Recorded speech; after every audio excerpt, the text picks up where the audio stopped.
નમસ્કાર, આપ જોઈ રહ્યા છો સ્પાર્ક ટુડે ન્યૂઝ। 105 વર્ષીય જૈન મુનિ વિનય રત્ન વિજયજીત અને સાથે જ વિશ્વેન્દ્ર વિજય મહારાજનો સૌભાગ્ય લક્ષ્મી વૃદ્ધિ જૈન સંઘમાં ચાતુર્માસિક પ્રવેશ થયો।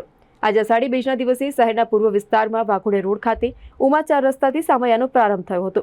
જૈન અગ્રણી દીપક શાહે જણાવ્યું હતું કે જૈનોમાં ચાતુર્માસનું સવિશેષ મહત્વ ભગવાને બતાવ્યું છે, તેથી દરેક મોટા જૈન સંઘોમાં સાધુ સાધ્વીજી ભગવંતોને ચાતુર્માસ માટે વિનંતી કરી ભવ્યાતિ ભવ્ય પ્રવેશ કરાવતા હોય છે।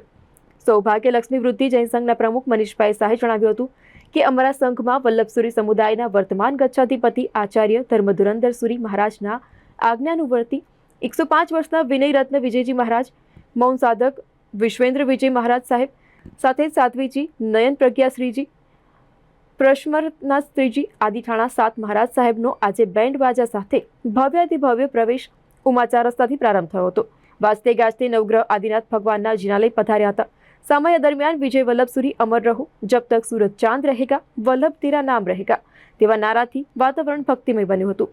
દરમિયાનમાં સંઘના મહામંત્રી રશ્મિકાંત શાહે જણાવ્યું કે અમારા સંઘના પાઠશાળાના બાળકો વિશિષ્ટ પોશાક ધારણ કરી જૈન શાસન ધ્વજ અષ્ટમંગલ ભગવાનની માતાને આવેલ 14 સ્વપ્નો સૌભાગ્ય લક્ષ્મી સાથે જ સખી નાત્ર મંડળ સામયિક મંડળની મહિલાઓની સાથે મંગલ બેડા મૂકી જોડાયા હતા।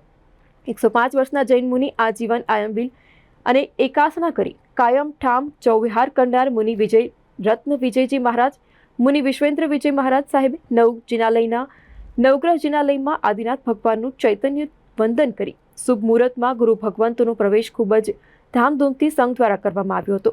આજે સામૈયા બાદ વિશ્વેન્દ્ર વિજયજી મહારાજ સાહેબે ખૂબ જ ભાવ વ્યાખ્યાન આપ્યું હતું અને ત્યારબાદ સાધુ સાધ્વીજી ભગવંતોને ચાતુર્માસ પ્રવેશ નિમિત્તે પરંપરા મુજબ કામડી વહેરાવી હતી। સંઘના બાળકો બાલિકાઓએ સુંદર નૃત્ય કરી ગુરુ ભગવંતોની વધામણી કરી હતી। વધુમાં સંઘના અગ્રણી કલ્પેશભાઈ શાહે જણાવ્યું હતું કે 68 કળશની સાથે નૌકાર પીઠિકાનું સ્થાપન ગુરુ ભગવંતો દ્વારા વિવિધ મંત્રોચ્ચારની સાથે કરવામાં આવશે। સંઘના સભ્યો દ્વારા નમસ્કાર મહામંત્રનો જાપ રોજ કરાવવામાં આવશે। 68 આયંબિલ પણ સંઘમાં કરવામાં આવશે એમ સંઘના ટ્રસ્ટી નિલેશભાઈ ચુડકરે જણાવ્યું હતું અને ત્યારબાદ સંઘ નવકારસી યોજાઈ હતી। વડોદરા શહેરના પૂર્વ વિસ્તારમાં સૌભાગ્ય લક્ષ્મી શ્વેતાંબર મૂર્તિ પૂજક સંઘ છે, એમાં સાહેબજીનો ચાતુર્માસ પ્રવેશ છે। આપણી સાથે સંઘના પ્રમુખ મનીષભાઈ શાહ છે। આપણે મનીષભાઈને પૂછીએ કયા મહાત્મા પધાર્યા છે અને ચાતુર્માસમાં કયા પ્રકારની આરાધનાઓ થવાની છે। સૌભાગ્ય લક્ષ્મી વૃદ્ધિ શ્વેતાંબર મૂર્તિ પૂજક જૈન સંઘમાં વલ્લભસુરી સમુદાયના ધર્મધુરંધર ગચ્છાધિપતિ મહારાજ સાહેબના શિષ્ય વિનય રત્ન મહારાજ સાહેબ અને વિશ્વેન્દ્ર મહારાજ સાહેબ અને સાધ્વીજી ભગવાન નઈ પ્રજ્ઞા મહારાજ સાહેબ આદિ ઠાણા ચતુર્માસની આરાધના કરવા પધાર્યા છે અને અહીંયા નૌકાર મંત્રનું અનુષ્ઠાન રાખેલું છે। નૌકાર મંત્રનું અનુષ્ઠાન અને નૌકાર પદની આરાધના કરવાના છે અને તપ બી નૌકાર મંત્રનું કરાવવાના છે। 4 મહિના સરસ અમે તપમાં આગળ વધીશું સાહેબજી જોડે। વડોદરામાં સૌભાગ્ય લક્ષ્મી વૃદ્ધિ જૈન સંઘની અંદર સાધુ મહાત્માનો પ્રવેશ છે। વલ્લભસુરી સમુદાયના વર્તમાન ગચ્છાધિપતિ આચાર્ય ધર્મધુરંધર સુરી મહારાજ સાહેબના આજ્ઞાનુવર્તી મૌન સાધક એવા 105 વર્ષીય વિનય રત્ન વિજયજી મહારાજ સાહેબ, મૌન સાધક એવા વિશ્વેન્દ્ર વિજયજી મહારાજ સાહેબ, પ્રશ્મરત્નજી મહારાજ સાહેબ, નય પ્રજ્ઞાશ્રીજી મહારાજ સાહેબ અને સાધ્વીજી ભગવંતોનો 7 આદિ ઠાણાનો પ્રવેશ છે। આપણી સાથે વિશ્વેન્દ્ર વિજયજી મહારાજ સાહેબ છે। વિશ્વેન્દ્ર વિજયજી મહારાજ સાહેબને પૂછીએ, સાહેબ જૈન સમાજમાં ચાતુર્માસનું શું મહત્વ છે?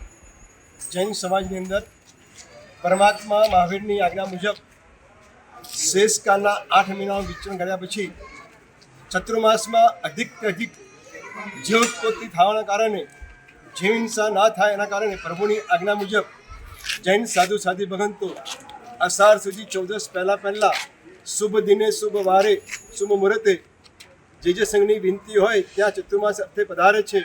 4 મહિના ચતુર્માસના અહીં રહી અને કાર્તિક પૂનમના દિવસે પ્રભુની આજ્ઞા મુજબ પાછા 8 મહિના વિચરણ કરતા હોય છે।